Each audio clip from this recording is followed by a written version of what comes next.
quorum tonight. It is November 18th. At this point, we'll convene our meeting. Please start by rising for the pledge.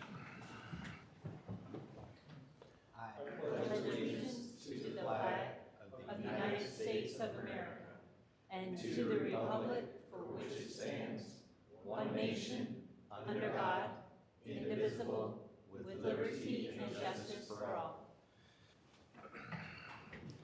Thank you. Are there any agenda deletions or corrections? Seeing none, we'll get started with the first item on the agenda, the consent agenda. All items listed under the consent agenda will be enacted by, let's do roll call first. Erickson? Here. Here. Arnold? Here. McIntyre? Here. Here. Well, I saw the 5, so I knew we had a quorum, but now it's official. We all are in attendance. Number 1, the consent agenda. Minutes to approve November 6, 2025 board meeting, November 6, 2025 special meeting closed, November 6, 2025 work session. B, approve Class C retail alcohol license for Somerset Casina LLC at 15101 Fairfax Street, Indianola. C, set public hearing to repeal and replace chapters 13 and 19 of the Warren County Code of Ordinances for 9:30 a.m. December 2, 2025, second reading, hearing 6 p.m. December 16, 2025, and third reading, hearing set for 9:30 a.m. January 6, 2026. Do I have a motion on the consent agenda? I'll make a motion to approve the consent agenda. Second? We have a motion and a second. Roll call, please. Erickson? Aye. Aye. Arnold? Aye. McIntyre? Aye. Aye. Motion carries. Number 2 is a public hearing to repeal and replace chapters 40, 41, 42, 43, and 46 of the Warren County zoning ordinances. At this point, I will make a motion to go into public hearing. Second. We have a motion and a second. Roll call, please. Erickson? Aye. Aye. Arnold? Aye. McIntyre? Aye. Aye. We're in public hearing. Good evening, Becky. Good evening. Tonight's hearing is to repeal, replace, and replace chapters 40, 41, 42, and 43 of the Warren County zoning ordinance and chapter 46 of the Warren County subdivision ordinance. This has been a 3-year effort with many meetings and committee meetings to bring us here before you tonight with the first reading hearing to repeal and replace these chapters. The 2024 to 2044 Warren County Land Use Plan was approved last year on October 29th, 2024, which is the long-term outlook for the county and guide for the zoning and subdivision ordinances. The zoning and subdivision ordinances will work alongside the land use plan and will be how the county will handle zoning and subdivision issues. The Zoning Commission met on November 10th, 2025 and voted 5-0 to recommend approval to repeal and replace chapters 40, 41, 42, and 43 of the zoning ordinance and chapter 46 of the subdivision ordinance. We have worked closely with our consultants, MSA, and I have them with us here tonight to help present and answer questions. I want to introduce Chris Jansen, Sarah Constable Runkle, and Jenna Gillum. Thank you.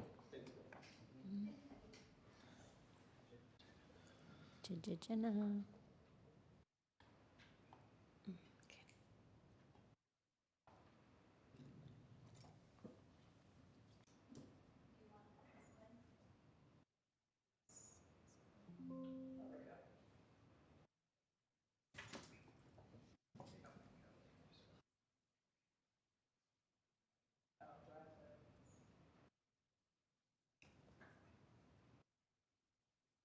Hello, good evening. My name is Jenna Gillum. As Becky mentioned, I am a consultant at MSA Professional Services in Ankeny. Our address, do we have to give that? No, you're good. All right, sorry. So we are here in front of you today for the first reading of the zoning and subdivision ordinances. And this is just a brief overview of what you all have followed us throughout this year with the updates. We'll give a little recap of the scope, schedule, and process, summary of some main components of both or all of the chapters, And then we'll go into questions and next steps and remaining discussion items. Here's just a, overview timeline of the comprehensive plan update, which wrapped up officially in fall 2024. There was a brief zoning and subdivision code update in 2023, which is the current version that's online and in the office. And then throughout this year, we've been working on the 2025 updates for the zoning and subdivision code. Today, we are at the first reading, and in December, there is the second reading of the ordinances and the third on the 16th. And the end goal is for codification of all county ordinances, including this one and others, on or by January 2026, and then it'll have the effective date of this ordinance. So, just a brief overview. We have the two zoning ordinance committees made up of various members of county departments, the County Board of Supervisors, Zoning Commission, County Board of Adjustment, and other entities, I think, chimed in later on. With Ordinance Committee A, they looked through Chapter 41 with the zoning districts, specifically with the bulk regulations of each one, permitted uses, and then Chapter 40, which has mainly definitions, but also some provisions for signage, lighting, and then the subdivision chapter was kind of an off part. And then the Chapter 42 is probably the bulkiest one that has those supplemental standards for specific uses. And then Chapter 43 is the enforcement and administration. Going right into the overview, Chapter 41, we consolidated the zoning districts from 11 to 9, including ag and commercial ag, given that there was no parcels zoned that, just making so the commercial ag uses were conditionally permitted in ag. And then with the rural residential, because we were making some changes with the minimum lot area and bulk regulations, they were essentially the same, so we decided to combine into one. And then just some simple renaming because of the confusion with the R1, R2, RR, just making sure that they are more cohesive with, planned residential, village residential, and also adding a planned community development, so a more flexible option for developers that have ideas that may not fit into one of these districts. And then consolidating the commercial ones into one, and then leaving the rest as is. This might be hard to read, but this is also in Chapter 41. It just lays out the zoning districts, their minimum lot area, and then whether or not, once development is proposed, whether or not they are connected to public or community water, wastewater, paving within or access to, and then a subdivision, which varies. We're introducing throughout this update the opportunity for people to have agricultural simple divisions, which I'm sure you've read through in Chapter 46, subdivisions. This is just an example of an illustration we created to help better depict what kinds of development patterns are intended for each zoning district, and then a table to lay things out a little nicer. And then table of uses. So before we had every single use listed out repeatedly, kind of in a cumulative fashion. I don't know what other term to use. So this is just more modern and simpler to read. So you go over to the zoning district, you see the use on the left column and see whether or not it's principally permitted, conditionally, and then ones that have supplemental standards on the right-hand side will feed into Chapter 42 with the longer list of standards. Then Chapter 43 has the standard zoning procedures. Chapter 46 has the simple subdivision or land division application procedures. So, overall, the Zoning Commission met. It was a great meeting, and they reviewed and recommended adoption contingent upon just a few minor tweaks. So one of them was just for clarity with the Zoning Commission, how they're appointed. It originally said a majority of members shall reside in the county. To be consistent with Iowa code, it was just a simple error. We had to say all. And then with the simple ag division, where we have the 2 parcel with a 38 parent tract parcel, where someone has 40 acres in ag and they split off 2 for the non-farm single-family dwelling, we just refined that a little bit to make it more clear in the aftermath of dividing your lot, what parcels are designated as what. All right, so now I think this is more the main part of today is the options that are available to you all. And so with the zoning commission, we chatted a little bit with one of the members afterward about potentially moving forward with the ordinance with the exploration of more detailed buffering standards or any other refinements you all see that could be made upon tonight's meeting. Or we can choose option 2, where if we would like to beef up the buffering standards a little bit more, make them a little bit more, I don't know how to say it, detailed. Because as of right now, certain uses just say you should have buffering and screening standards, leaving it a little bit vague so that when someone proposes a, commercial use and they need buffering on the side, if it's by a residential use, it's up to their determination and your approval in the end, whether or not it's adequate enough. There's just been some other desire to make it laid out strictly in code, which Chris or Sarah, feel free to elaborate on. Yeah, no, I was going to jump in, sorry. So what came out of the Planning Commission was that I think currently it just says there needs to be screening.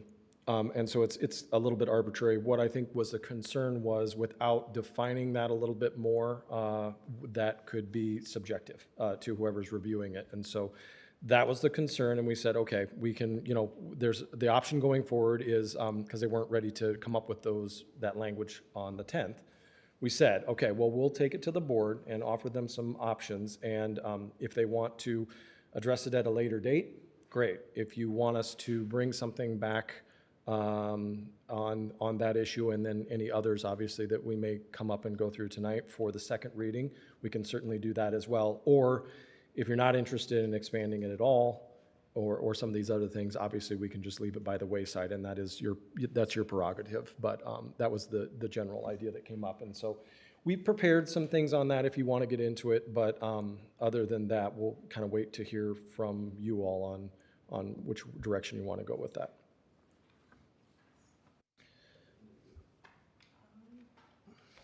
Does the board want to tackle things as they come up? That would be kind of my preference.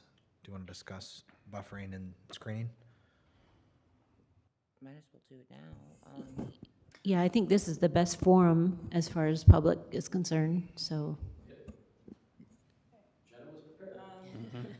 First, can I ask Becky, do you have a preference? Have you seen the options? And you two in the office are doing this every day, so I would. As far as the buffering Yeah. goes, I honestly have not seen it because they just brought it to me tonight. Okay, So perfect. I can give a little background on that. We talked with Douglas from the Planning Commission yesterday, and so he said, hey, I'll get back to you, and so Jen and I set up a time to meet with him and ran through the scenario. So it is a little fresh, and we knew that we wouldn't be adopting anything tonight, so that we would bring it back, but we did prepare something real brief just to kind of get an idea of where you guys might want to go with that. Then we can bring it back at the next reading.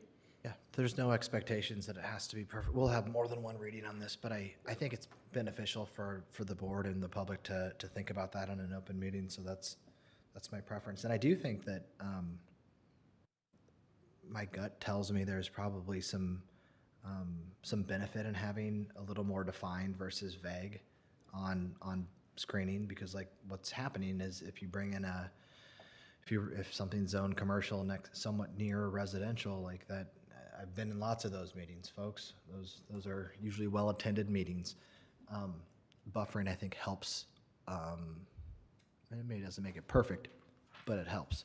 So I'd like to have it a little more defined than just leave it to the developer, or leave it to the person requesting the rezone, or the discretion of our zoning department, because then we've got different rules for different people, and that's where I think you can run afoul.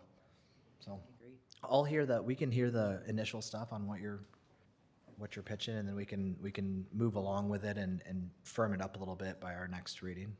Is that fair? So yeah, as of right now, it will say in chapter 42 under specific uses, screening and buffering along all abutting property lines for specific more, you think of more intense commercial uses or industrial uses. Or, we were looking at some communities, they say a 50-foot buffer, just a standard set for all commercial and industrial zoning districts.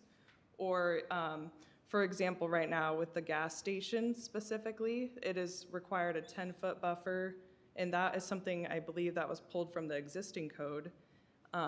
If there are specific uses where they're more intense and you'd like to set, I don't know, a 100-foot buffer, setbacks will already, kind of handle that as well, but, and also another aspect of it is whether or not buffering, we want it to mean specifically landscaping. We were talking before, there might be a natural berm or, fencing that is adequate enough. So something we could propose for the next time is some communities do like a light, medium, heavy, like light. I bet you could elaborate a little bit better. Well, between intensity of uses, so we'd have to look at like, okay, between, a commercial use that is not a conditionally permitted commercial use, but just a permitted by right use, and a residential area, you may have a light buffer, especially depending on it, especially if we looked at like sizes and that kind of thing. But between a industrial use and a residential use, you might require a heavier buffer at that, in that situation. Now, my thought is that we have also geared this ordinance so that you're likely not to see a lot of heavy commercial or heavy industrial uses in the county. You will have ag industrial as it is allowed and that kind of thing, but other types of industrial and commercial are much more likely to be shifted towards incorporated areas, which is by design. So I don't think that this is going to be one of those we're going to find it all the time, but we do allow commercial uses. We allow them off of, I think paved roads is the current, basically if you wanted to do that, you need to be on a paved road and that kind of thing. So it would come into play. And so what we could come up with is some, like a light and a heavy, or a light and a medium, or something, just some options for you guys to look at next time. And then explain which uses these would be between, and have some general diagrams on, hey, here's what it might look like. And as Jenna said, we want to leave it open for the applicant to provide some different options and not dictate this number of trees and bushes and scrubs and all that kind of stuff, because that gets into the weeds, and topography might come into play with berms, whether it's just topography in the site itself, or also some type of a created berm and fencing and that type of thing. So, and then the other thing is, there was a bill in the legislature last year that didn't make it through the funnel, where they were saying that counties would not be allowed to dictate landscaping. So we want to create something that is, if that were to come back next year, that we're not writing an ordinance that is dictating only landscaping, and you guys have to go through this. We're just going to talk about screening and buffering in general, and then kind of let the property owner and the applicant sort that out. Okay. And those in that proposed bill was, like Chris said, just landscaping. That doesn't include fencing, screening, and then it was specific to commercial and multifamily zoning. So it would still be able to apply to industrial if you chose, I don't know. If you were as detailed as requiring X amount of decadus versus coniferous trees. Yeah. A lot of cities are more detailed, but I don't see many counties being that level, so. We don't need to. All right. Another aspect was something we wanted to do in this ordinance update that we heard a lot of was safety concerns with public uses specifically. So one requirement, I guess I'll say something that several uses are required to have under this are a severe weather and shelter plan. And before we had it, well, as of right now, we have it worded as just have a plan and have that signed off by county emergency management. And some of the uses have, based on the maximum number of attendees or guests or residents. So here's just a sample text. So a severe weather/shelter plan, including a designated shelter space providing adequate heating, ventilation, lighting, and protection from elements, and designed for the maximum number of guests, residents, attendees, which varies based on the use, and submitted for review and approval by County Emergency Management Department. For the ones that have guests or residents, so like short-term rentals or bed and breakfast homes, or like mobile home parks, event centers, residential care facilities. Actually, I think I had that in the wrong category. Anyway, something that came up was whether or not for things like event centers or temporary large assemblies, designing a shelter space for the maximum number of attendees is going to be very difficult. So with this, we might, based on recommendation from a commissioner, tweak it a little bit so that it doesn't include that language about the maximum number of attendees, and more just like have a plan, not a specific space. Yeah, well, we want to keep the part where they have a severe weather shelter plan. So for one of the ones we were talking about is like Hinterland. Obviously, it's a huge festival, well-attended, great draw for the county, something that you want to support.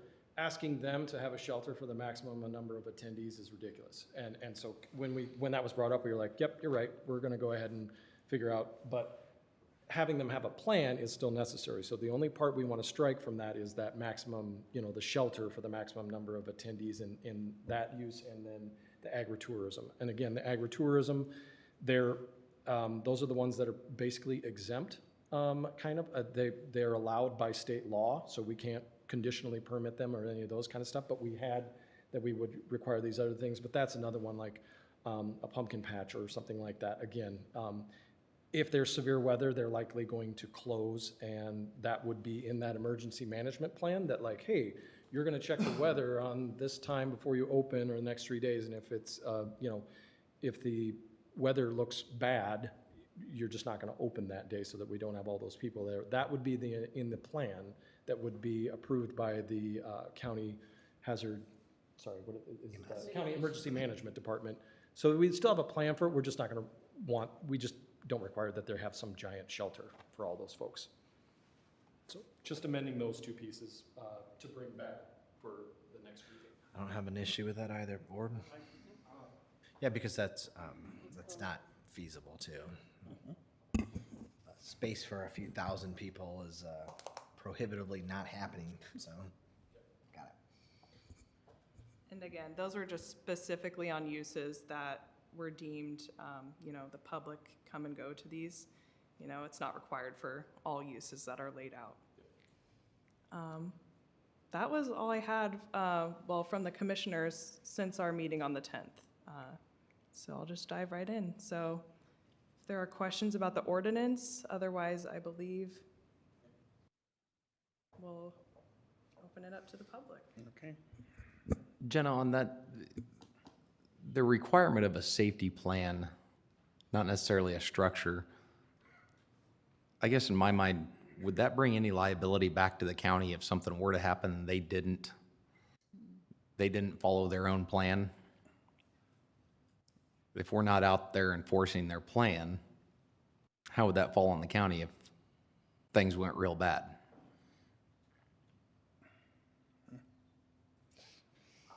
I don't have an answer. I don't know that I haven't lived through that situation before. I would say common sense says that if these guys are operating something that is a commercial draw to the county, that the county emergency management would want some idea about it, but holding the county accountable if they don't follow an approved plan seems that it probably wouldn't hold water just from the common sense part of it. Like, we're requiring that you have a plan.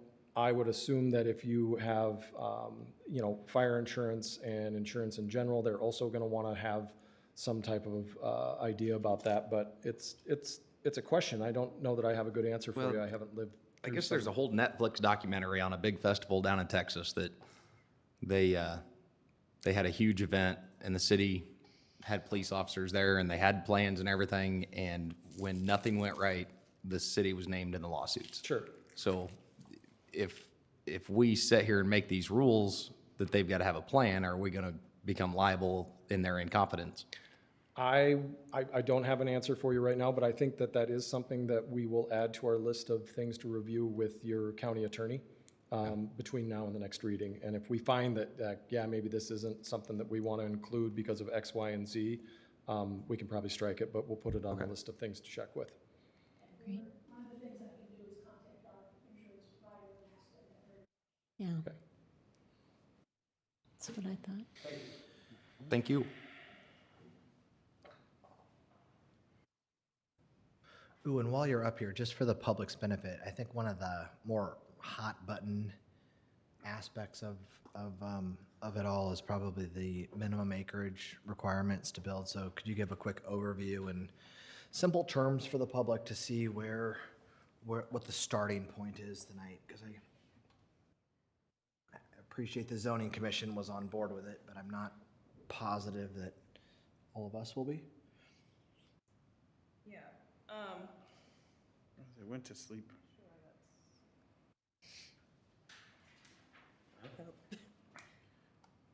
Unplug and plug it back in. Control, delete. Is it because I'm on presentation mode for PowerPoint, probably? Everything's escape.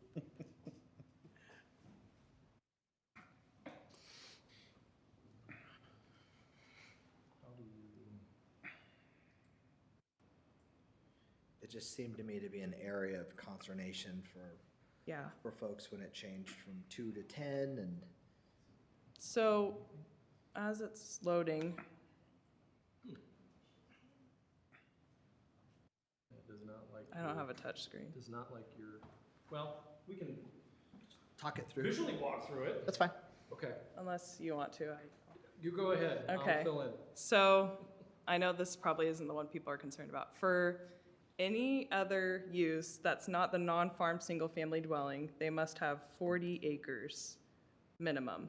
For the non-farm single-family dwelling, I believe there was an error in it because we wrote they must have, that parent tract, and then the 2 acres for a non-farm single-family dwelling. We wrote gross net area, and it's supposed to say, I believe, gross area, which includes right-of-way. And then so it has a 2-acre non-farm single-family dwelling. Once they do that simple ag division, then the rest of the parcel, so usually it would be 38 acres if it's from a 40. We have it so it's nominal, so it could be, within a 10% range. And I can't do the math off the top of my head. So that's a 2-acre minimum, as long as it's tied to that remnant tract. That's the parent tract. So a scenario, it's probably the best way to explain that. So if I have 40 acres, or I have 38, acres, because sometimes those are not perfect 40s, and I just wanted to basically split off a small piece for either my existing farmstead or I want to build, an extra, basically.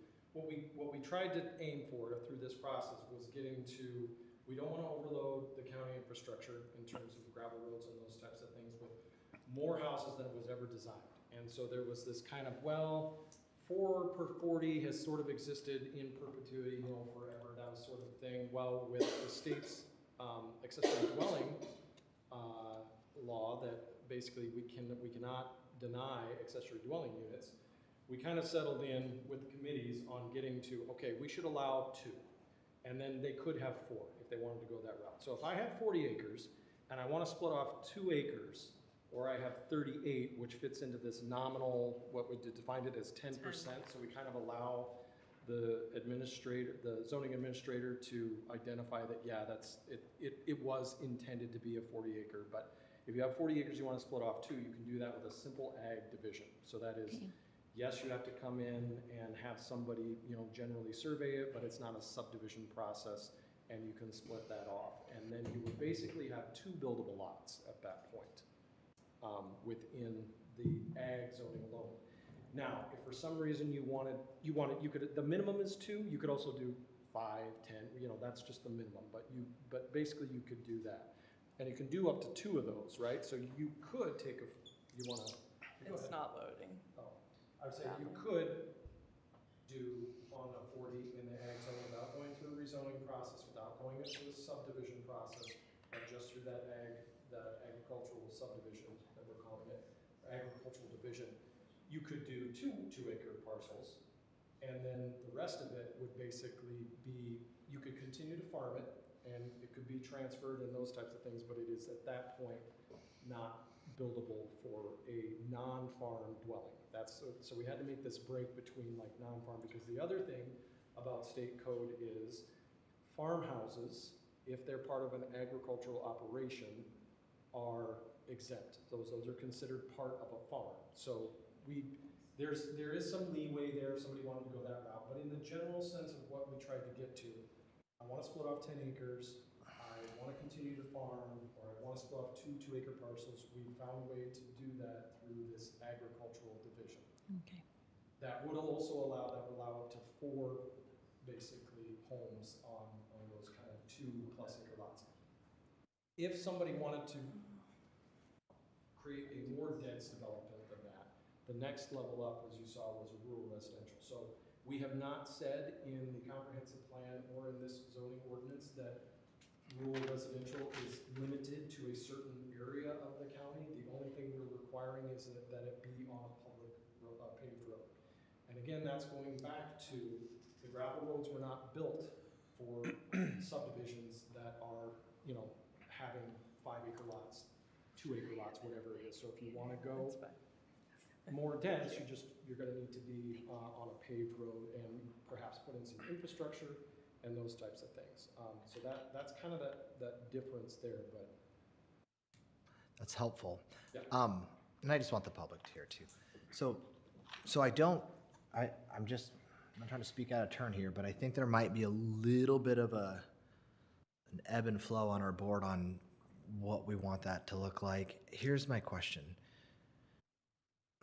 Because I was sort of in the camp of 2 splits, 3 per 40, kind of where I wanted to be, but with a smaller minimum lot size on rural residential on gravel. Maybe I could get there if there's an existing, so here's my question. If there's an existing farmhouse, can you still add 2-acre parcels? Because the existing farmhouse would be exempt under the state law or whatever. Yeah, and it is Right. not a non-farm. So the key here is Okay. the non-farm dwelling. What we're creating is Gotcha. a method to do smaller lots in the ag zoning classification that are non-farm dwellings. I'm just wondering if there was an existing farmhouse and they've got 40 acres or a nominal 40, and they want to do 2 or 3 acre lots on there for family or to sell it and make money, whatever. Could they do so? And I think they could, as long as the farmhouse is an egg farmhouse or whatever And it it would is. stay on the larger piece then, most likely. So if they took 40 Okay. and split off 4 acres into, 2 splits and left the farmhouse on that 38 acres or 36 acres that's left, that would continue to exist as it is. And even so, if if somebody decided to start a farm or a farm property on that, then they also would be flowing in under that exempt piece. So Because I'm trying to get my personal mind around where's that limit between telling people what they can do on their property and counterbalanced against the reality that when you build on a gravel road, the amount of heavy equipment that comes in, like my family's building right now, and we have a little temporary gravel road to the drive, and they've brought in an excavator and a backhoe, and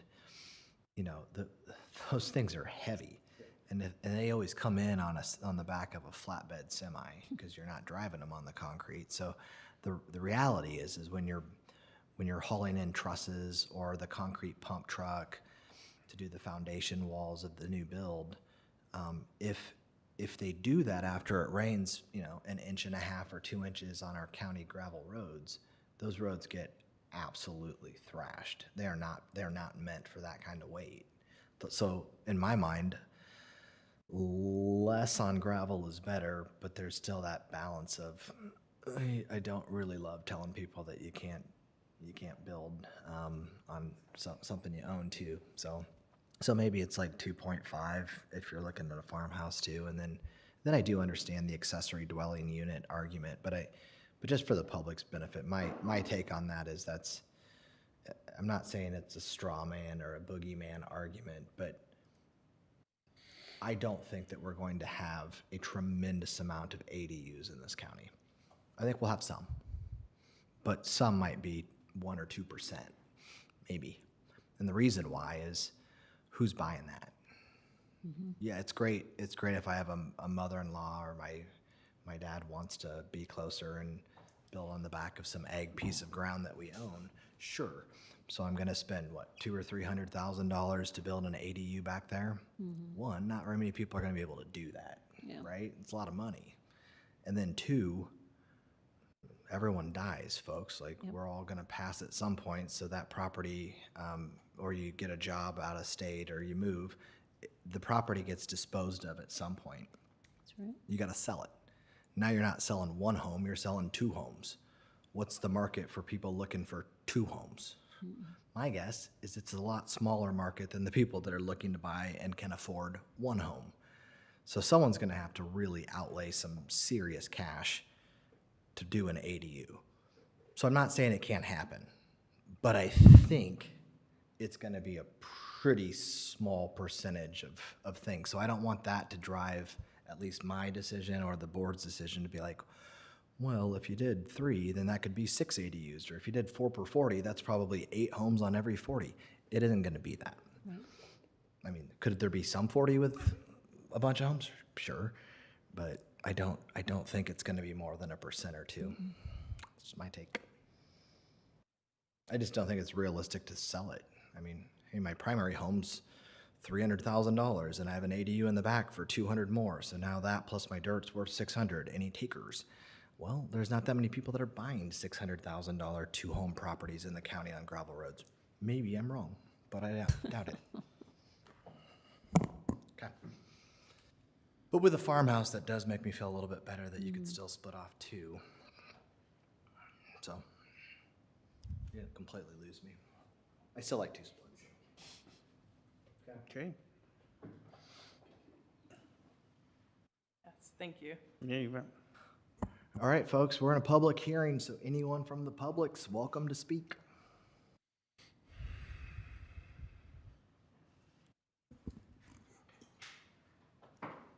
Just please state your name and address, please. Yeah, Curtis Weedman, 3429 Harrison Street. I had a kind of question on the split, I guess. If, say there wasn't a farmhouse and somebody's bought this ground, in the future to develop it or, split off for investment or whatever, what are we looking at for that split? Is it just 2 splits on that 40 going forward if there's no farmhouse attached? Mm-hmm. Correct. So that's kind of a concern, I guess, for some people. I mean, some people, even with the past rules or existing rules, I guess now, the 4 and 40, they've kind of based that property on splits of 4. So if somebody goes out there and buys this ground for the future, or family buys it and they're thinking, hey, we can at least split this property 4 times to get our money back or make some money for the family. Now it's going to be 2 big parcels. And can everybody afford to buy 2 big parcels to build out here? It's kind of a concern of mine. Also, I had kind of a question on some of the chapter 42 talks about home businesses. Sounds like that's kind of a pretty strict crackdown on some of that stuff. So one of the areas it talks about, 10 visits a day, 1 delivery freight visit a day, or, no people pretty much coming to your house. So what are we going to do with all the existing people that aren't conforming to that? Are they going to be locked in and say, hey, going forward, we're going to not allow this for new people and you're okay? But there's tons of business throughout the county that operate on gravel areas and work out of their home that have an existing business. So what are we going to do as a county to tackle that, or how we don't fight that or talk that through all that process? So that's kind of my questions on how we're going to handle that going forward. Thank you, sir. Would those properties, such as those that are already in existence, be grandfathered in? Mm-mm. Great question. So, uses legal prior to an update are legal non-conforming after the update. Uses not allowed legally prior to an update don't necessarily fall into that same protection because it is not the ordinance update that made them legal non-conforming. They were never legal to begin with. So there's that out there.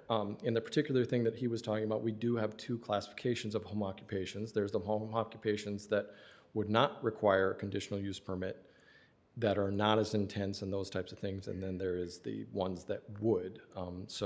There are probably operations in the county right now that may have caused nuisances in the past, may not be operating, may not have ever been allowed, but have just existed, and were not allowed within the zoning districts that they're operating in and the way they're operating.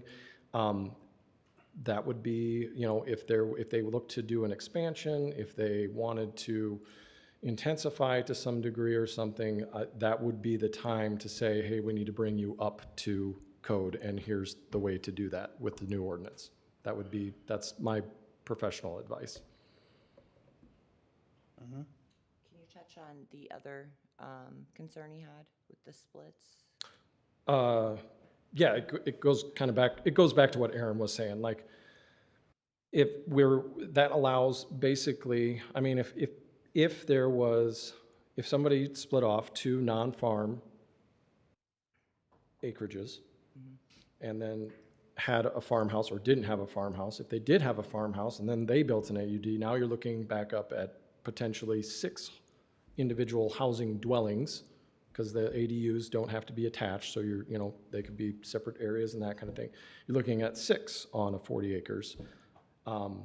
If there was no farmhouse and you just have those 2 splits, then you're looking up to 4. But you're right, there may not be a ton, or they may, I foresee there being more going forward than with new housing that would build in a manner that would have an ADU or that type of thing, than a lot of existing homes adding it to the property. But I could see people wanting to add that, and the other, but anyway, there's the potential to get up there. The other option, if you did want to do that, would be to upzone to rural residential. Now, that comes with that paved road requirement, but again, the indication that we've had from the beginning of this process is, if we're going to have that type of development in the county, it needs to have the correct infrastructure, which would include a paved road.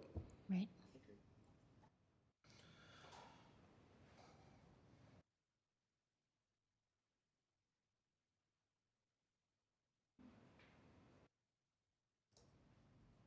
It's nice Kathy from Milo. It is. Just a quick question or clarification. Kathy Kimsey, 19244 Milo. You brought up the gravel roads and the weight of the trucks and stuff like that on them, but I've been on the gravel roads all my life. You've got school buses, you've got garbage trucks, and building is a short-term thing, so those vehicles going in and out aren't really going to, and the damage that they do, I know when we had a Morton building, all the stuff brought in, when they tore up part of the drive, we said, the drive needs attended to. Sometimes there's some accountability for the people that do tear it up, and especially if you know who it is. But I'm worried that argument or that concern could really hit where the county put its new yard, and the people on the airport road are dealing with that all day long, clear to the highway to, Spring Hill and stuff. Those trucks, I'm on that road a lot. I grew up in that area, so we're over there a lot. And drivers are great, nothing against them, it's gravel. So again, I grew up on it, it's its own kind of risk when you're on it. But as far as tearing it up, I don't know that building new homes or things like that are the biggest, should be a drawback, because I could see a lot of people like myself coming back and saying, but what about? Because again, buses, garbage trucks, all of those are doing it already. We're on an unmaintained road. And so we're actually a turnaround point. We've had our drive, even people that we don't have anything to do with, no business association, a semi will come down and go, ooh, a grain truck, ooh. that's a mud road down there. We become the turnaround. So it's just part of living on the gravel road. And sometimes you have to put the accountability back on the person that tore it up if you know who it is. So someone building, you're going to know who it is probably. So I just wanted to put that in there as a, Yeah, it's really a decision on what sort of development you want the county to look like. Right. And that's part of it, but there's also, do we piecemeal up every ag piece of property in the county as we continue to grow, or are we trying to direct growth towards incorporated areas and pavement? And that, so it's a big balance. I don't disagree with you though. Yeah, I think a lot of this, the subdivisions and the getting away from the 4 per 40, we have areas of the county that had 0 zoning, and we're talking 70 homes within a 2-mile radius, all on gravel, and they're just homes. There's no industrial or businesses or anything, and those areas need constant attention, and it's costly. It needs more rock than everybody else, and you have more complaints because there's a high concentration of people. And you know, you have families with teenagers and other members in their home. It's not just your 2-car, you know, and then you have the deliveries, like what you brought up. You have, you know, trash, you have school buses, you have all types, and those roads get beat up. And if we have severe weather or weather events, it's so much worse. And so we're trying to get some handle on the growth in the rural areas, driving that growth towards the cities, staying on the paved roads so that we don't have those types of issues again. And we all love to live in the country and love to pay low taxes, but when you have that high concentration of homes in one area, it's a burden for everybody, including those that live there. So hope that it helps to explain some of that. I had another question for you while we're in this public hearing. The other apprehension that I have, in addition to the, should it be 3 or 2 or 2.5 with the farmhouse, is existing lots of record. I refuse to change the rules upon anyone who already has a lot of record. So I want to confirm that the ordinance change is not going to impact even some one-off 1 acre if it's a lot of record that someone wants to build and grandpa's passed it down a few times and you know now a grandchild's ready to build on it. I don't want them to go to Becky and to our zoning commission and say, hey, we've got this lot of record, but it's not 2 acres, or there's already 3 homes on this 40, so we're stuck. Give me some assurance that that isn't going to happen.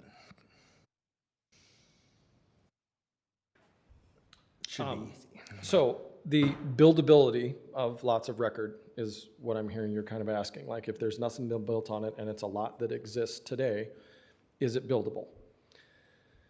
Yes. Now, there may be access issues. Right. If we were going to create a new lot, the new code will say, hey, you need to have a certain amount of road frontage and those types of things to basically ensure that we don't have to deal with lots that exist and have no road frontage. So is it buildable? Yes, in the terms of, can I go to Becky and ask for a permit to build? And she's gonna look at it and be like, yeah, that lot exists. So, you know, provided you can meet setbacks and those types of things, we would allow, we would issue that. The issue is gonna be access. So there may be some of those that are gonna struggle with how to get access to them if they are not currently on a paved road, but buildable, they would be. Okay. I guess there's some clarification on whether it's buildable or if you can actually build on it. So, you know, the splits are going to dictate if it was buildable, but that doesn't necessarily mean you could get a driveway permit. That's a separate permitting process. So just because a house would be allowed there doesn't mean you have like the ability to put a driveway there, because those are determined by the engineer's office, and it doesn't go through zoning. So just because the lot was there doesn't necessarily mean you'd be able to put a house there. Like you said, the access issue. There may be no driveway capability there. Right, depending on how close you are to an intersection. Intersection, and- hill, But any kind of thing like that. we're gonna have to struggle through some of those, and I say we're, like, as in the county in general, like, there's gonna be some of those things, and there's gonna be, just like there was before this one, there's always things that don't fit exactly in this box that we've created out of text. And that's one of those ones that I can see, like, yeah, there are probably gonna be some struggles with existing properties out there, especially the ones that don't have road frontage. It's a neat use of the term "we're" because I saw your star on the graph and there's an endpoint for MSA. We're going to be us at some point. But my point is, I think we've got to be really flexible with people that have played by the rules, have some property that at this point is buildable, and they think that it's buildable. I mean, yeah, you have to have setbacks, you have to have some road frontage, but I want the county, I would encourage the county to be flexible, because I think it's just patently unfair to change things on folks. I mean, it used to be, 2-acre minimum, and then it went 4 to 40, and now we're changing again. Like, I don't want people to get caught in a situation where they're like, I didn't have the funds to build when I purchased this, but it's my dream to do so in the future. And then if the rules are changing and tweaked to the point where they no longer can, that just seems wildly unfair to me, and I would not support it.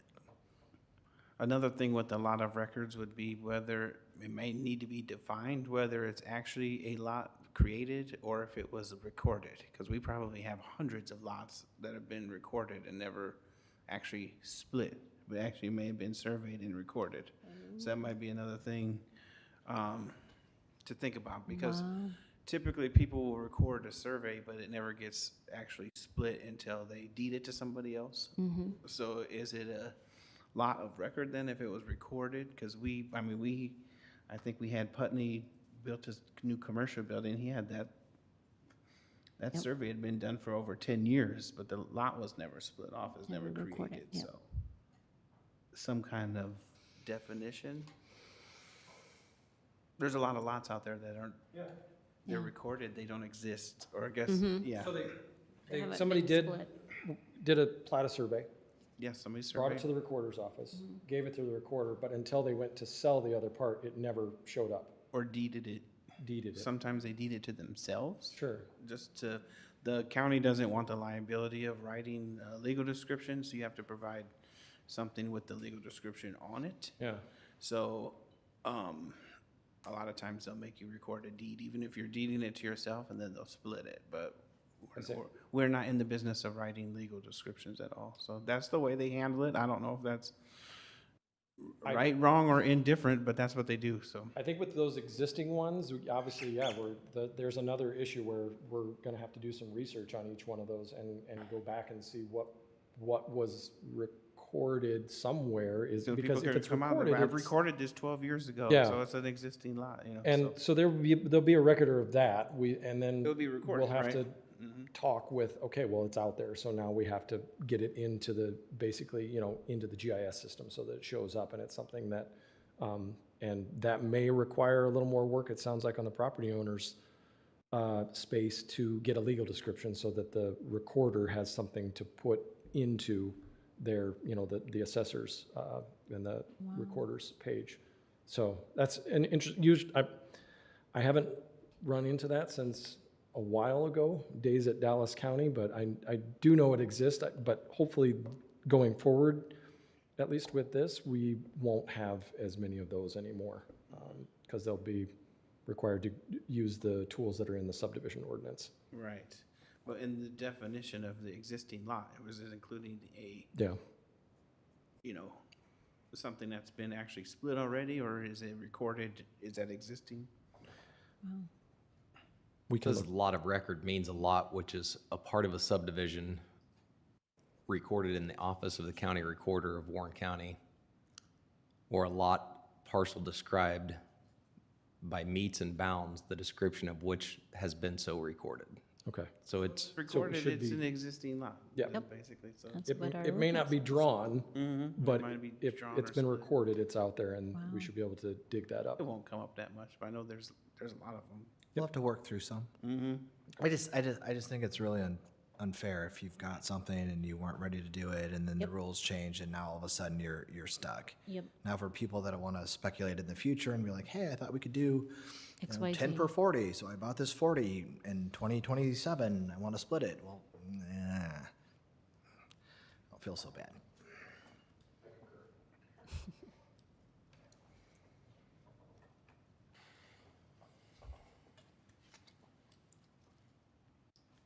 Good evening, sir.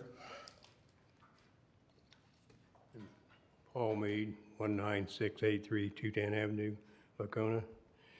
I'm having a little problem with the definition of a 40. If you got a road along the side of it, you don't have a 40. If you got a road along two sides of it, you've got even less of a 40. If you got a road going diagonally across it, you've got even less of a 40. Now, does that mean you're gonna have to take 20 acres off that next 40 to make it a 40? Or you wanna have to,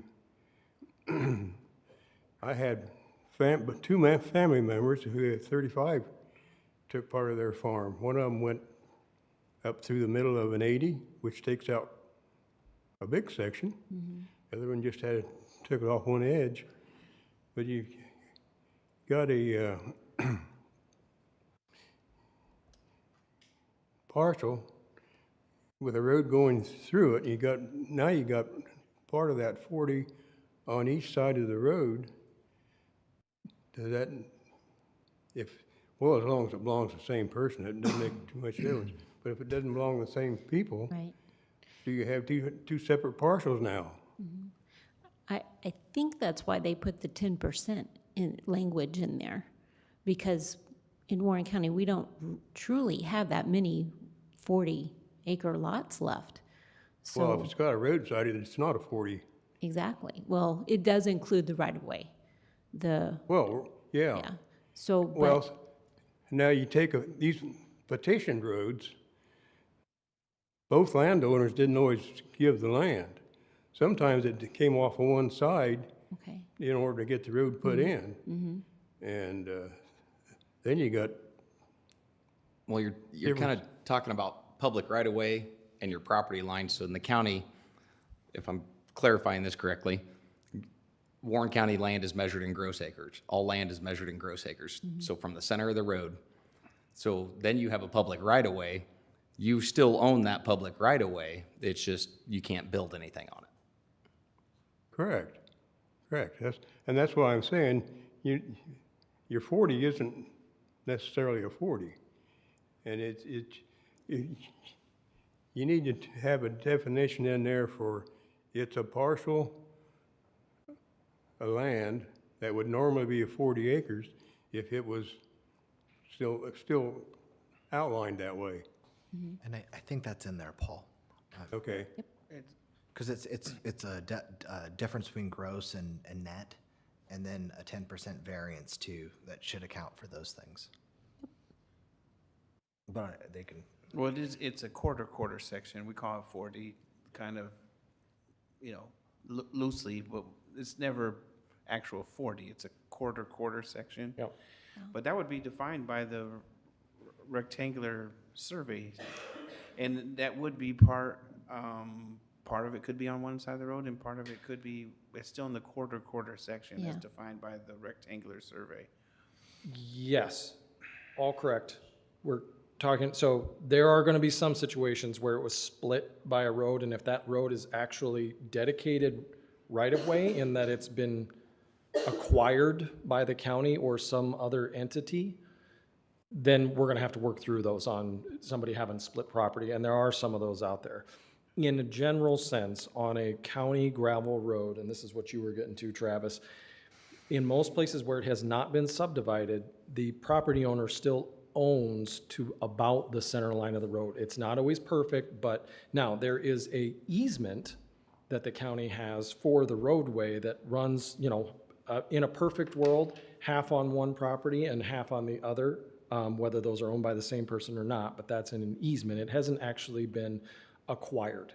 Now, when you talk about, because we were looking at a few of these state highways, Interstate 35, other places where they've actually acquired that right-of-way, you can clearly see if you go in to click on that in the county's GIS system, nothing comes up because it's not owned. It's basically public right-of-way at that point, and that's been dedicated. And then what we've built in for either of those scenarios, whether you own to the center line of the road and it's really a 39.95 acre, 40 quarter, or whether it's a 38 because 2 acres of right-of-way has actually been, we were looking at one on 65, 69, where it's been, acquired. And they have a 38 acre parcel that has never been built on or anything like that. They would still fit under that definition of the nominal 40, which is why we've added that in. So we've added some protections and some flexibility for your staff to take care of that and not have to go through a variance process every time. I will say there are some instances that there's going to have to be a longer discussion on them, like when a public roadway is splitting, a parcel and it's still one parcel on either side of the road. Those are somewhat unique, and we'll have to struggle through them. And just for the record, you and I spoke about if there's a church or a cemetery or a well pump station or a substation, electric substation on a quarter section, and say it's 3 to 5 acres. So there's a 2 acre cemetery. And just for the record, and just to clarify, that would not be part of that split. You would still be starting from scratch. You'd be starting with your acreage. Yeah. If the cemetery, utility, whatever it is not your property, and it's been acquired by somebody else, whether that was you selling it to them acquiring it, however that transaction worked, or somebody before you, it's still not your property. And we're getting away from density because it's super messy. As we found out why we updated this in the first place, was trying to regulate development based on density is messy. And it provides a lot more, I don't know what the best way to say it. It's messy.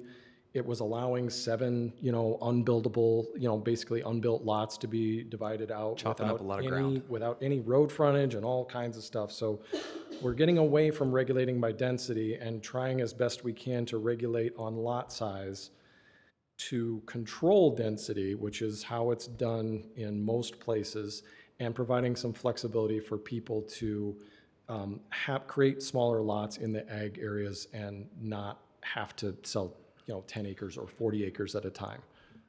So yeah, it's a process. And there will be, the what ifs are fun sometimes to try and kind of problem solve.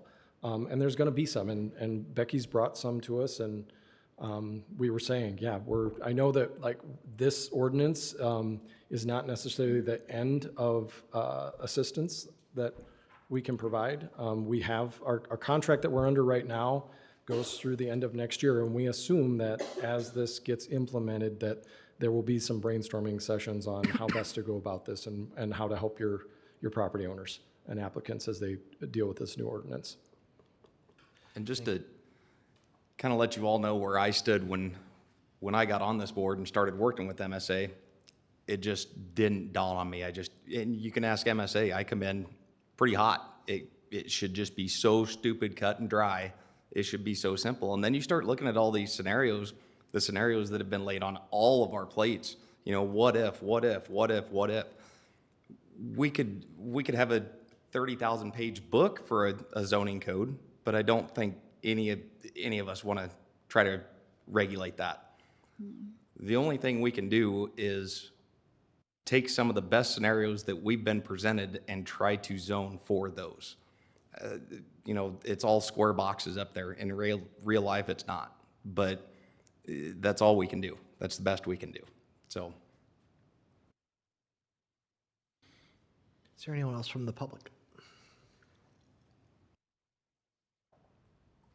Again, this is not going to be a rush job where we waive hearings and readings, so take a little comfort as you digest this, and if additional questions come up or you want to twist ears or talk a little bit more about it, we've got additional hearings for it as well. I think the public should also be aware that at least in a lot of I was in a couple forums. I know Brian was. There was a lot of pushback on 10 acres. There was a lot of pushback on 10 acres because, one, 10 acres are expensive, right? Folks that own 40 and are going to carve off 10 acres, they're not giving that away here in Warren County. We're a desirable place to live. We're very close to the metro. 10 acres with some country views is quite nice. It's not cheap. And so the prices were becoming prohibitive for people to buy 10. But then worse than that, it was at least expressed to me, and I've seen it, and I understand it, that sometimes when people build a home on 10 acres, but they're not really egg related, a lot of those acres maybe aren't manicured, and maybe they're just letting weeds grow in the back part, and our weed commissioner's getting calls about noxious weeds and problems because they really just wanted to build on 2 or 3 acres or whatever it used to be to put their home. You can build a pretty large home on 2 acres or 3 acres or whatever, but 10 was more than what they needed. They were paying more than what they wanted for it, and then in reality, a lot of those 10 acres are now out of egg, out of hay fields, out of habitat, out of whatever, because that was what the rule was, at least for a while, for 10. So I think part of the board's purpose in this is to get that building lot size down, which that aspect has definitely happened. Also to somewhat control the number of folks that are living out in the rural part of the county on gravel. Not control it, but make it so that it's not as easy as every 40 is going to fill up with homes, because that also puts a lot of pressure and strain on our resources, and frankly, it's a challenge in and of itself.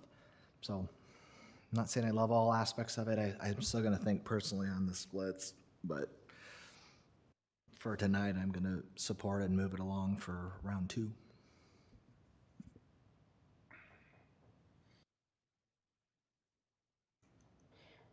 Anyone else?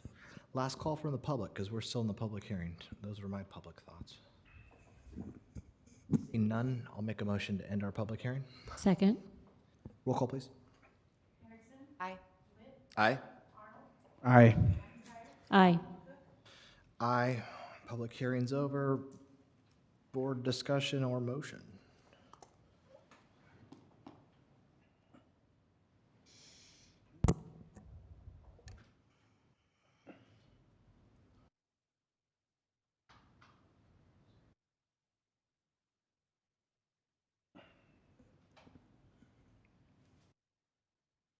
Anyone?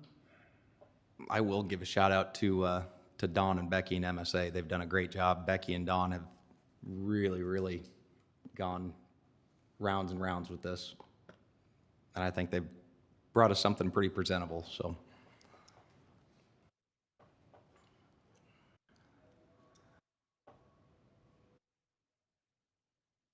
Okay. Oh, okay. Well, I think overwhelmingly, I'm more or less pleased with what we've come up here, and it's a work. It's always going to be something that can be improved on. But I don't. If anyone has any comment, I would make a motion to. I would make a motion to repeal and replace the chapters. Obviously, we'll have other readings in the future, but I'm willing to make the motion now. Second. Motion and a second. Any discussion? Well, I'll add one last thing.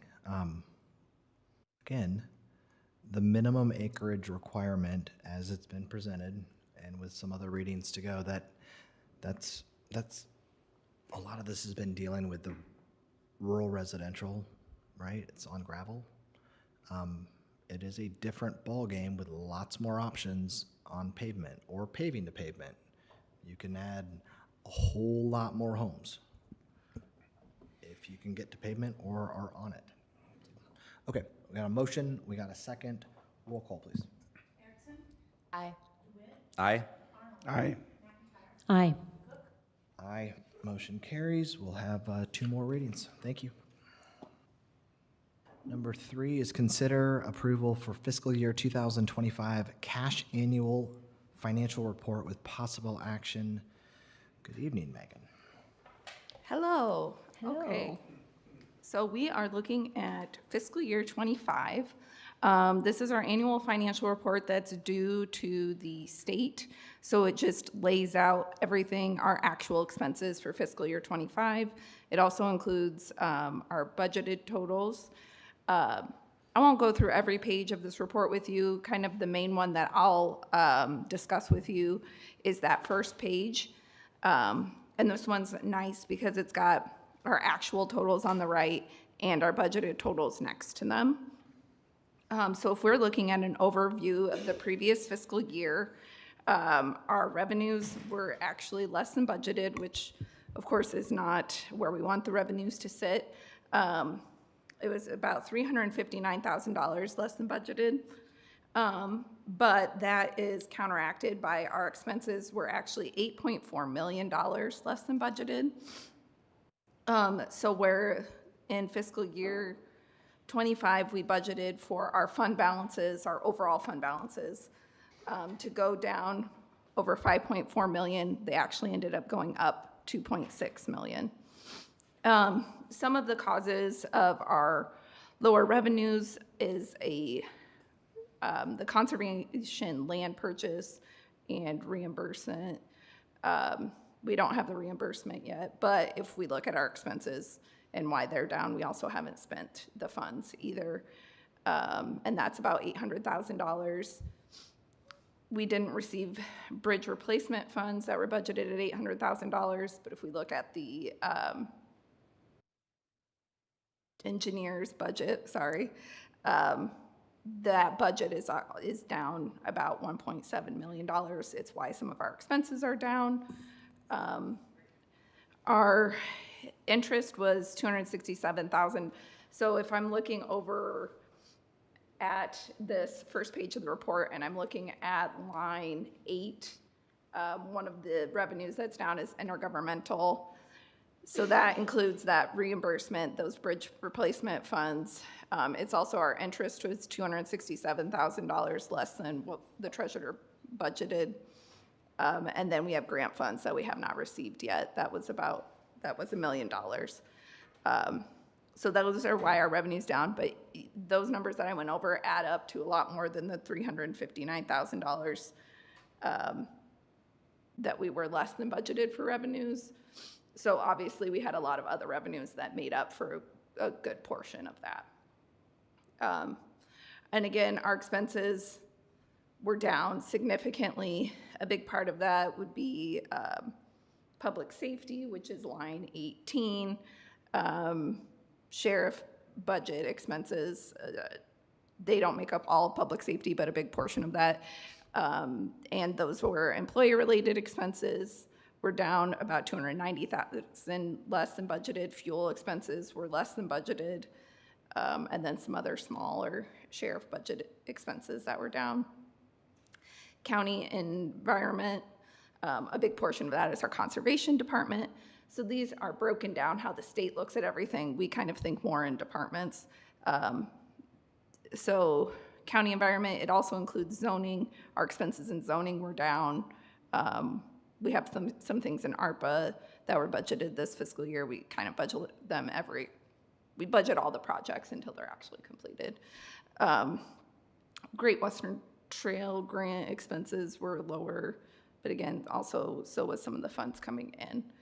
So a lot of those revenues that are down are counterbalanced by expenses and the timing of knowing exactly when things would happen. That's a big part of the roads and transportation budget line 22.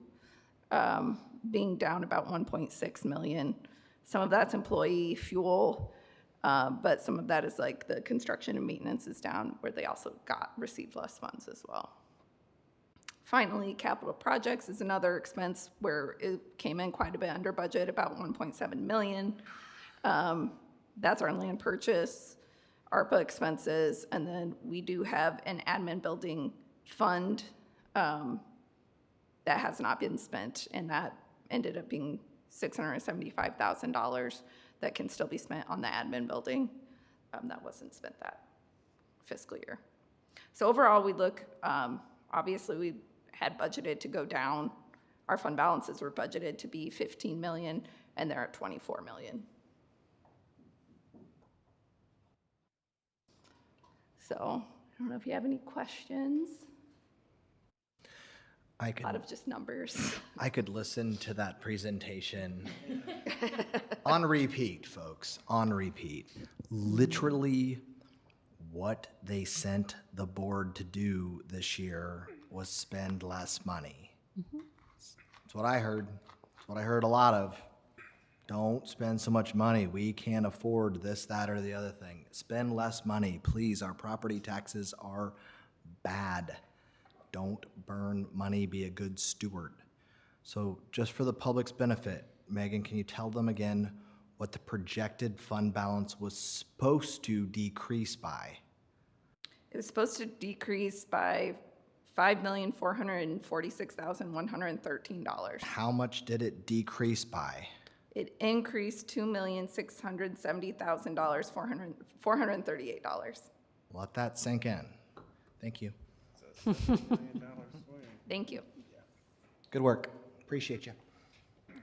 And good work to our department heads as well. Yeah, absolutely. I'll make a motion to approve the fiscal year 2025 cash annual financial report. Second? Roll call, please. Aye. Aye. Aye. Aye. Aye. Motion carries. Number 4 is claims. I have a claims figure in the amount of $1,221,847.16. Do I have a motion on the claims figure? for Make a approval? motion to approve the claims. Second. Roll call, please. Aye. Aye. Aye. Aye. Aye. Claims are approved.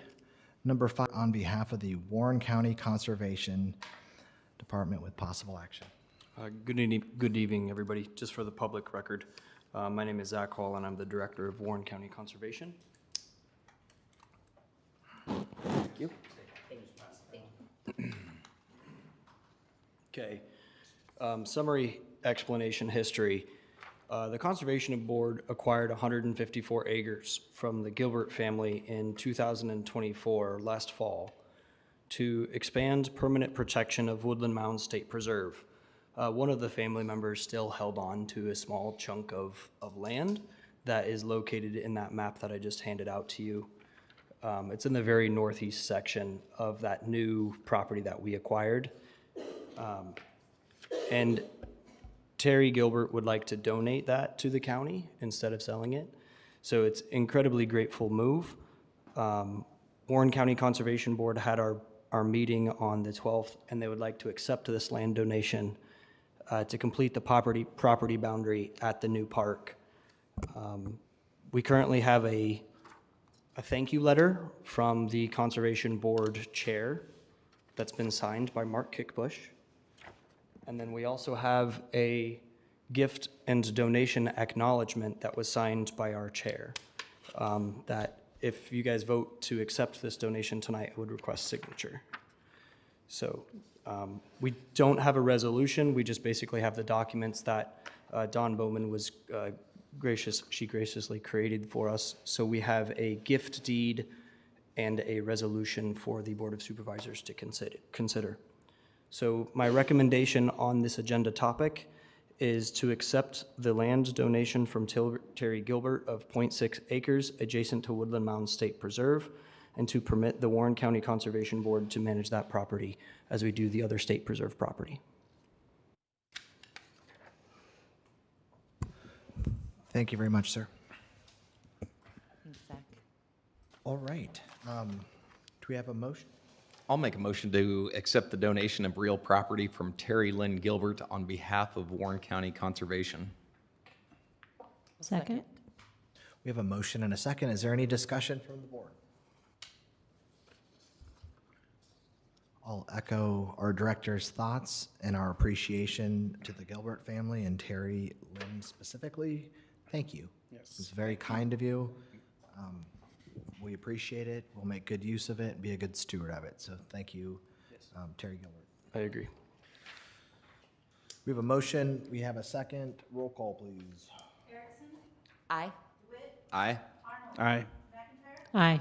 Cook, Aye. Motion carries. Thank you. Number 6 tonight is consider contract for nature playscape with possible action. One moment here, just organizing files.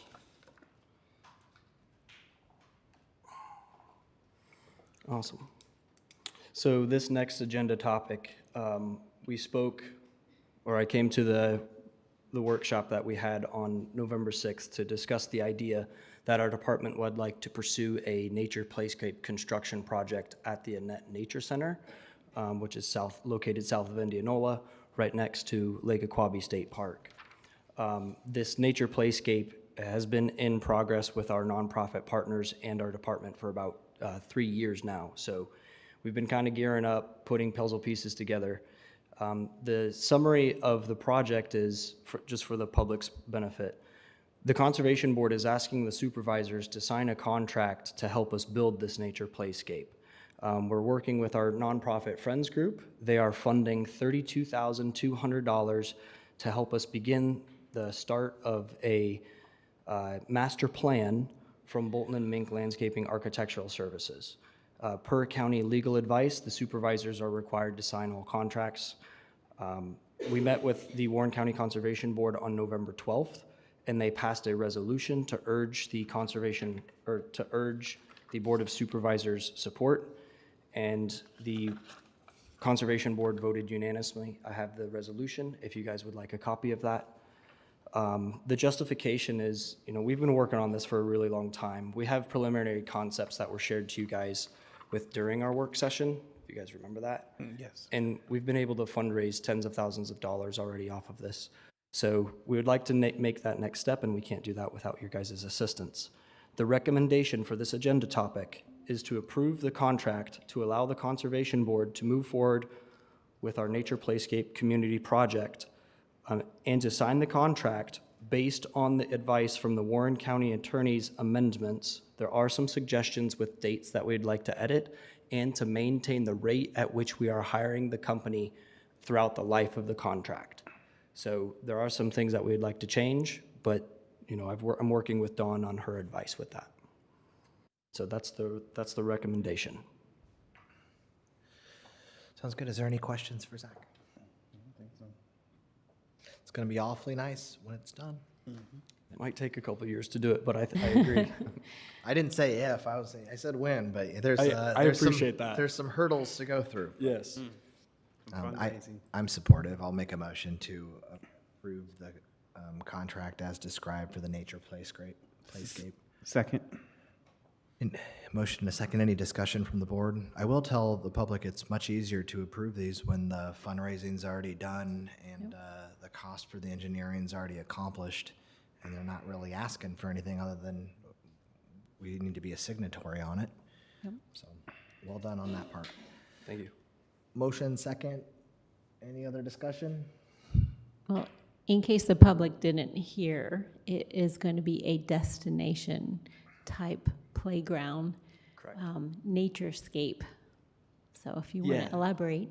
Yeah, so the goal here is that there's a difference between a playground and a playscape. One is an educational opportunity that allows the youth or whoever is utilizing playscape to learn, but also to play and burn energy out, and it's going to be designed for all accessibility. Whereas like a normal playground is just pure recreation. There's not a lot of educational component. And being out at the Annette Nature Center Park, it will allow us to expose new individuals to nature in ways that they've not had the experience to do for. So with our growing community and Lake Aquabi right across the road from us, they don't actually have a playground. It's kind of a poster child project in my opinion. So. Thank you. Yep. We have a motion and a second. Roll call, please. Aye. Aye. Aye. Aye. Aye, motion carries. Number 7 tonight is thank you, Zach. Third reading, hearing to consider approval of Chapter 25, regulating temporary residential use of campers and recreational vehicles on private property in Warren County, commonly known to as Camper and RV Ordinance. Travis, did you? Yep. So during our last work session, we dove into this a little deeper. We took a lot of the public comment from the last meeting. We made some footnotes on how we could change things, what we needed to change. You can see there, Michaela has that up in 25.03. One of the concerns from the sheriff was how to police the previous verbiage that we had in there. I did some research to see how other counties were doing some things, and it made the most sense to change that to a 14 continuous days and shall not exceed a total of 28 days per year in a single year. That was one of the changes. And then in 2504, paragraph 3, the camper or RV must be kept licensed and in roadworthy habitable condition. That's going to make it easier for our sheriffs to investigate some situations.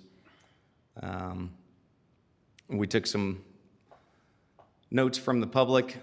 2505, the hardship exemption, added a little more verbiage to paragraph 1 that talked about natural disasters. So catastrophes and emergency situations. If a catastrophe or similar type event occurs that leads residents to being unable to reside within their permanent dwelling and requires them to temporarily reside within a recreational vehicle, an inspection of electric and sewer connections must be made before occupancy can be granted for this purpose. The ongoing construction under an active building permit, obviously we didn't change anything there. We also added temporary guests, family or friends of residents who come to visit may temporarily occupy a camper vehicle situated on a resident's property. So basically what that's saying is there needs to be a residence on the property, an existing dwelling on the property, a habitable house, a resident. And then 2506, enforcement and penalties. Our sheriff wanted us to clean up some of that language as well. The Warren County Zoning Department is authorized to enforce this ordinance with assistance from other applicable departments, i.e. Warren County Sheriff, Warren County Attorney, Warren County Public Health. Other than that, really no changes were made in there. Okay. Can you scroll back up to the exemptions, Kayla? I think it's 2505.3. Yeah, 3. I have a question on that too. Yeah, sure. I read this when you sent it out, and I just reread it today and came up with this, but I don't know that in 25.053 that we may need to add language specifying family and friends visiting residents with a permanent dwelling. Because I think the way that it reads, if I own property with no permanent dwelling on it, and it's still my property, I can allow friends and family to, so I think we can still add to this as being the third reading? Mm-hmm. I think we need to add something there with the residents with the permanent dwelling. Well, I So guess there- basically, that would be the situation where RV camper or something is parked outside my house, behind my house, something of that nature. But that's the only thing I saw. I guess I read it as if it's a residence property. If it was an empty lot, it would just be a lot. A residence property would be somebody who resides on that property. Yes. But everybody's a resident, so. Or I'm a I might- resident of Warren I might County. have a lot, so. Yeah. Okay. We can clean that up. Other than that, I like the ordinance. I've always liked it. I think you just add the permanent dwelling. Is there a time frame on temporary guests? And that would be under the exemption, the temporary hardship exemption. A property owner must apply for a no-cost temporary hardship exemption for up to 6 months in the following situations. So it could be up to a 6-month exemption with a no-cost temporary hardship exemption.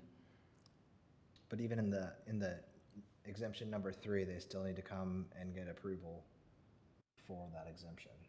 Yeah.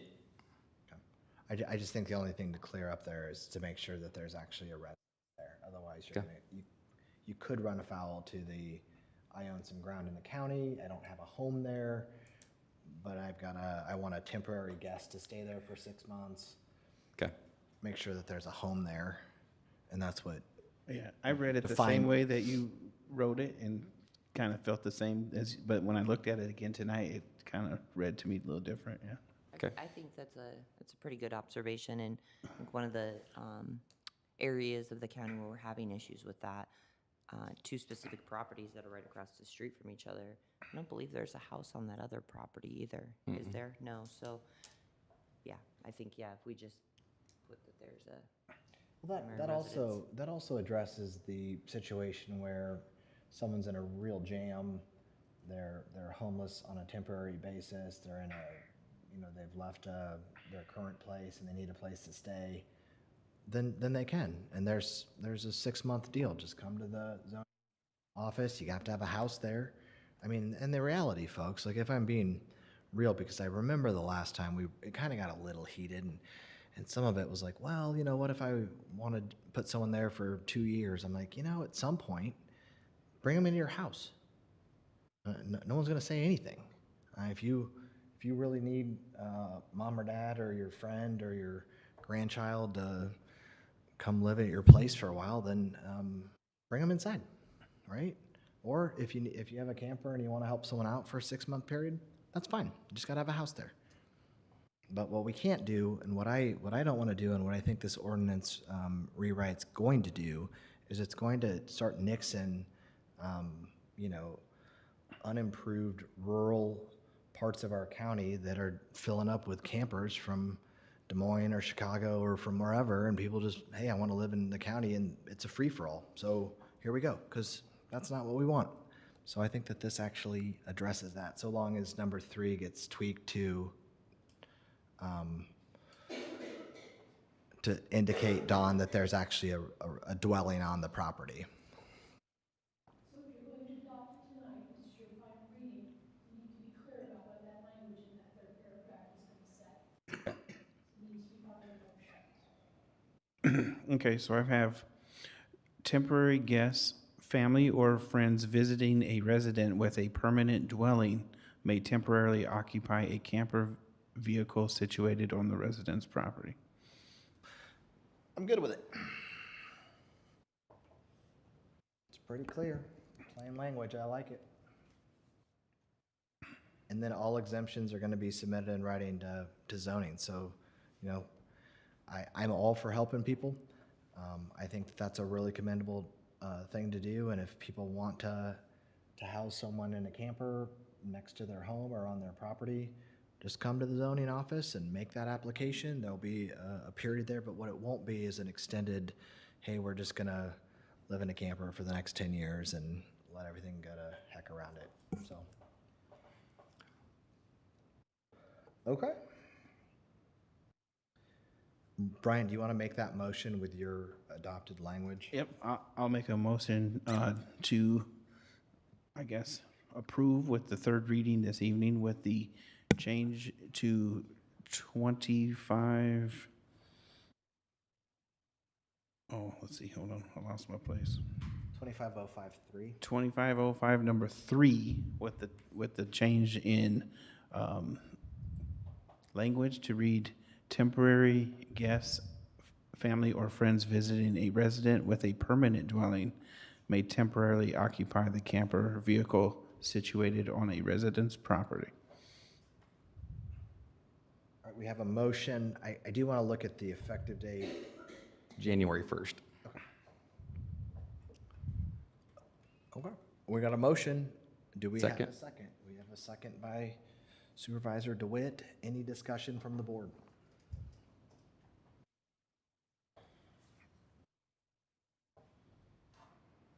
I will say this, sometimes right in the middle, kind of listening from one side and listening from the other side and arriving at something in the middle, sometimes that makes both sides unhappy. But I think it's the right thing to do. So, motion second, roll call, please. Aye. Aye. Aye. Aye. Aye. Just that there's some other folks that are like, hey, I want Okay. to house a homeless friend here or a battered woman or whatever, and like, I got sometimes you got to ride the middle. Okay, it passed. Thank you. We don't have to. Thank you for all the work on that too, Travis. I know that was a lot. Yeah. We had a few meetings on that one.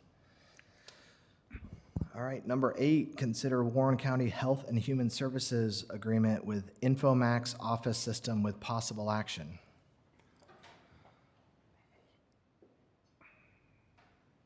I don't think anyone from I don't HHS see is anyone here to here. speak on it. Okay, great. Great. That works. You're good. Just state your name. There you go.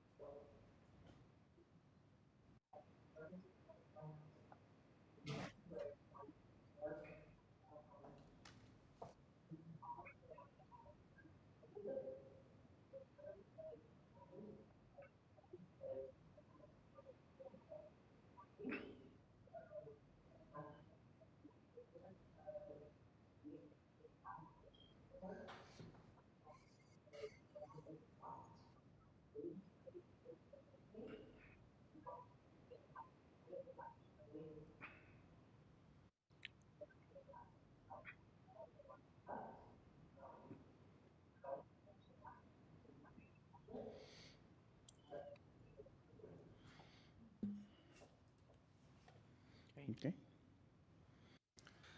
Does anyone have any questions? Were you able to work with our IT director? We've sort of empowered Matt earlier this session on dealing with our tech issues, our printing issues, because printing's been one of the aspects that, if you're trying to be a budget hawk, pages add up, ink adds up. And so we've sort of empowered Matt with some ability to say, let's let one person run point on tech. How did that go? What did Matt say?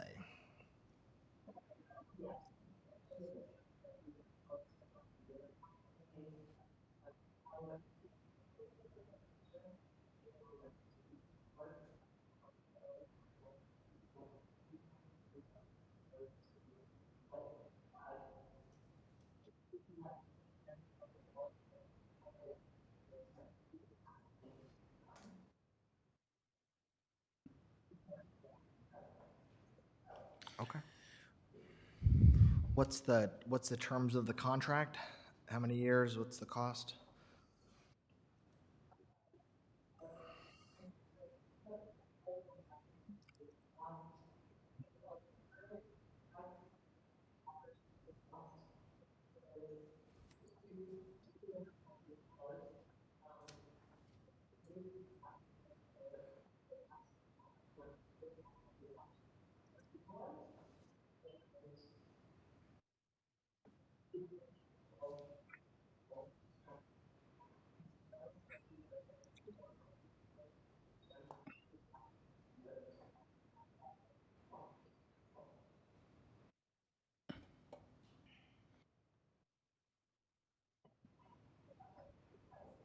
Michaela's doing it.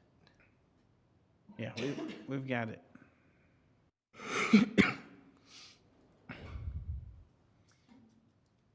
I'd be in favor of this, seeing how it has no budget impact. Possibly it's gonna save us some money and on the state network. The thing with printers, they wear out. You have to Yes. replace them. Or they don't print anymore. You said this was on the state network, this is not on our network, or it's just, can you clarify that? Is it,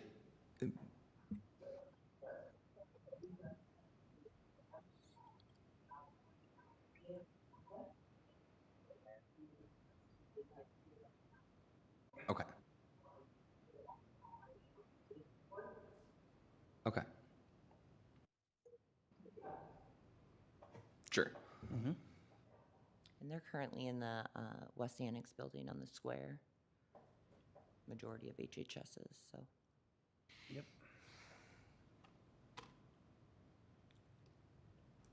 I don't see anything in the contract that raises any red flags for me. I would be in support. I'd make a motion to approve the Warren County HHS agreement with Infomax Office Services, Systems, I'm sorry. Second? Any board discussion?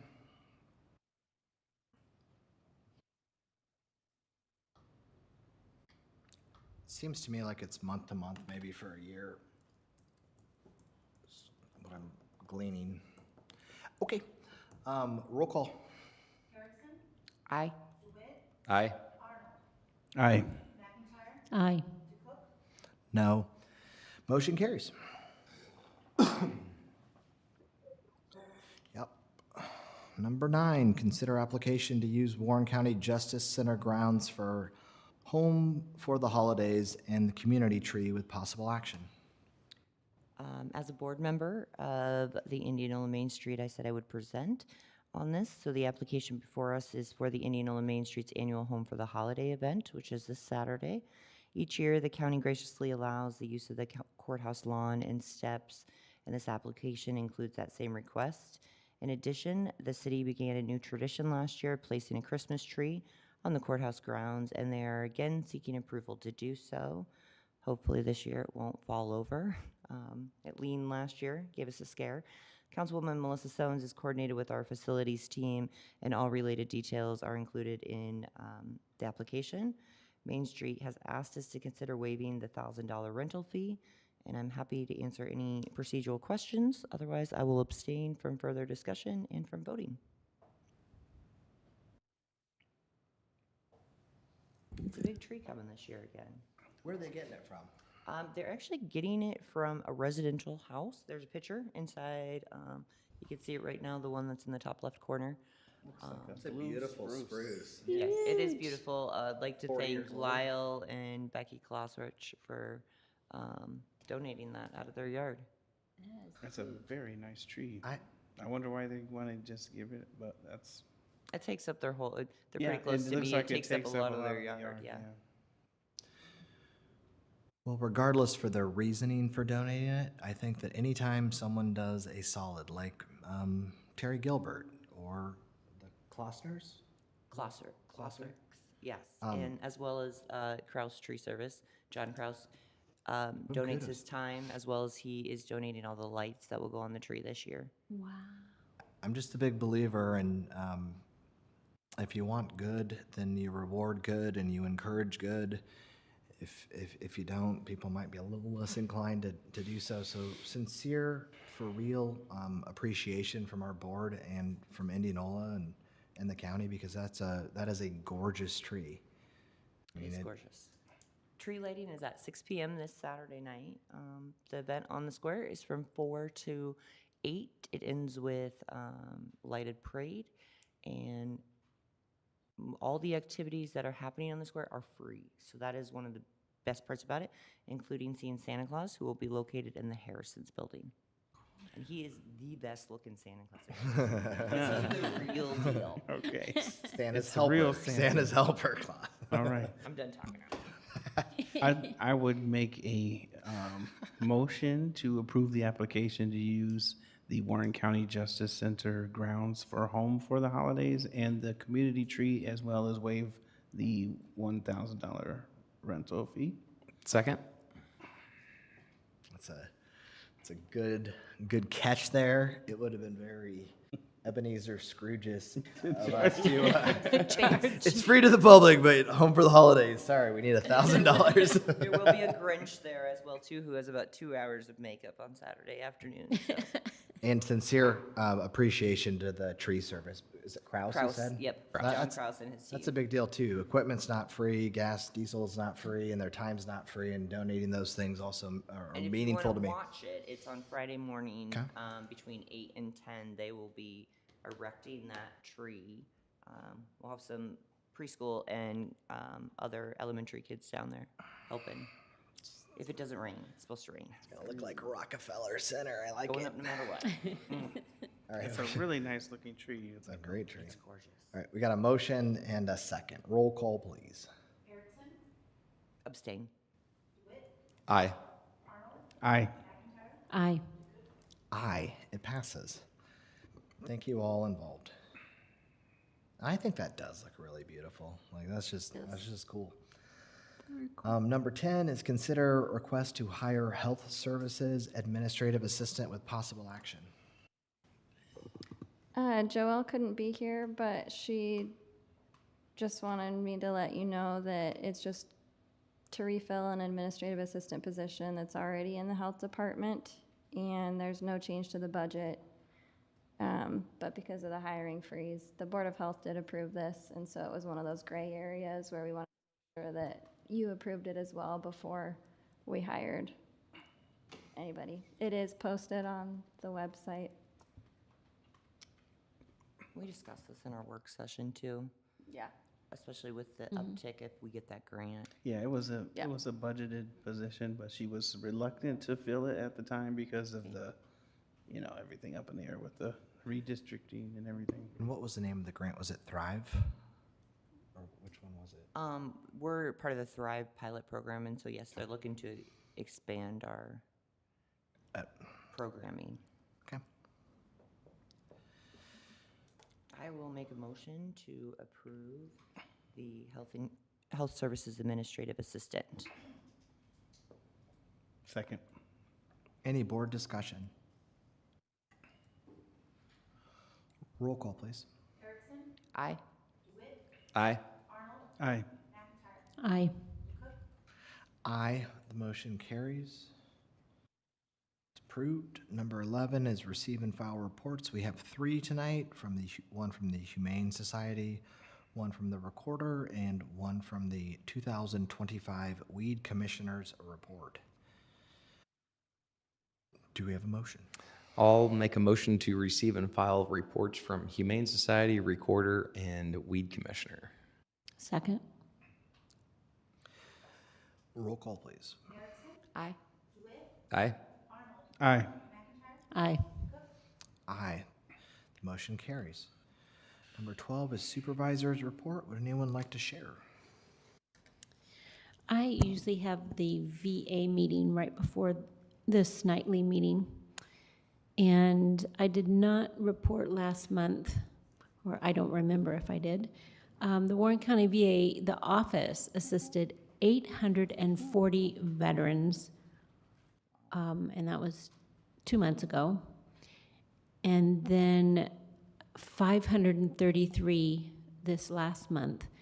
And the reason the number is down is because training, holidays, and vacations. So we're still an increase from last year, though. And I do commend that department. I am grateful to serve on that commission. Our auditor was very faithful in reminding us we needed to swear in, and I had never sworn in for that position. And I just feel honored to really serve with those veterans. So thank you, and that's my report. Thank you, Chris. Would anyone else like to share?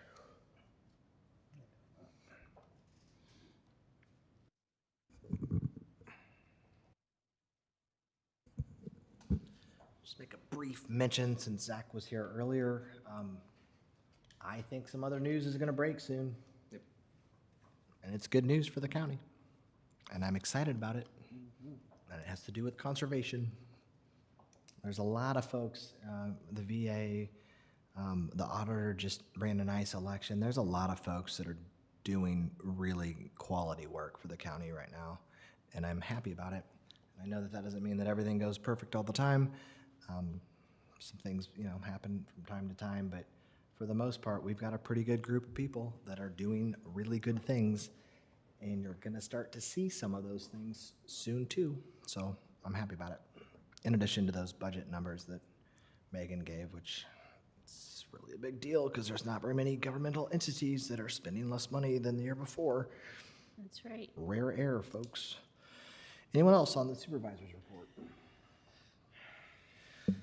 Number 13 is public input. Comments will be limited to 3 minutes per individual. Board will not take any action on the comments due to the requirements of the open meeting law, but may do so in the future. No public input will be allowed for any of today's agenda items.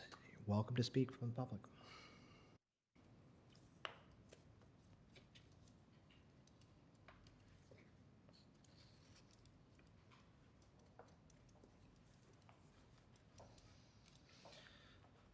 Seeing none, we'll set our next regular board meeting. That will be December 2, 2025 at 9:30 in the morning. With that, do I have a motion to adjourn? Make a motion to adjourn? Second? Motion second, roll call, please. Aye. Aye. Aye. Aye. Aye, we're adjourned. Thank you all for your time. Drive safe tonight.